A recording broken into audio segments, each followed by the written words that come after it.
All right, you bastards, we're back again with some four-way switching. All right, so this is the four-way switch.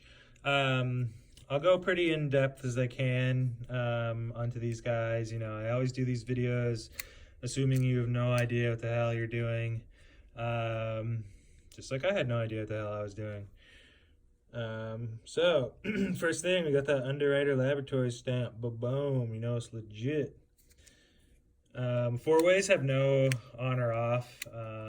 You can, put them in however you want, set them up really however you want. Got your yokes, of course. I've talked about that in my other ones. Should have, watched the three-way video. If you haven't, because it's a little more complicated, but not that different. We've got our ground screw up here.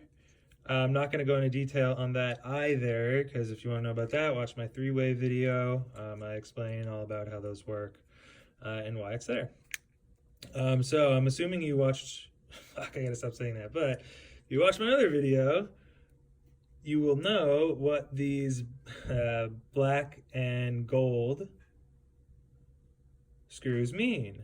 If you notice, we've got our inputs, which rather than being on the same side this time, are on opposite sides of the switch.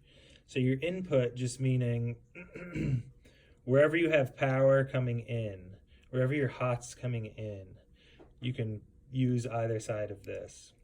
You can turn four ways into three ways. It's called coast, but I'll talk about that in a different video. This has your outputs. So if you have your hot coming in here, that would mean your load side needs to be connected to these. So whether you have lights, a fan, whatever is connected to us, a fireplace even, it has to be connected to this output. These two, the way that you actually connect these, make a shepherd's hook with your wire. I showed that in the other video as well. Whoopsie daisy, right there. You just kind of loop that end on and make sure that when you're tightening the screw, it would be as if you over tightened rather than the shepherd's hook come undone, it would get tighter and form like a full circle. So the cut end would be on the right side of the screw. So I made a couple drawings here to kind of explain what these are actually for. So this is how you'll see a four-way switch if you're looking at a schematic diagram. And really this just being the switch showing that it connects, it can flip however you want it to flip. It doesn't really matter. Up here, you just have your input. On this side, you'll have your output. It won't necessarily on a schematic follow the screws themselves. It's not going to be like input, input, output, output. You could see it as these sides being input, these sides being output. Someone could draw it the opposite way as well. So it just depends. But anyways, that's how it's going to look on a schematic diagram. And the way that these work is, imagine that this is a three-way switch. Here's your four-way switch.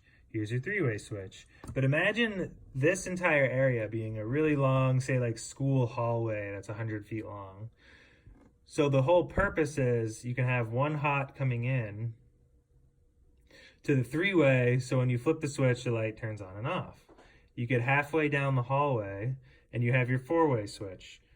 So you can shut off all the lights at the same time or turn them off, whatever. And then when you get to the end of the hallway again, back to your three-way switch, same thing. You can turn them all on and off again. The four-way switch just allows you to create another switch in between two three-way switches. So you can essentially, if you have like a 1,000-foot hallway, you can have, a new switch every 100 feet, so you can operate whatever it is you're trying to operate without having to walk from one end of the hall all the way to the other. And that's really it. I mean, I personally haven't seen any other uses for these. I'm sure there are, but that's mainly what you're going to see them used as and how you're going to wire them up if you're in school. All right, hope that was helpful. Have a good one.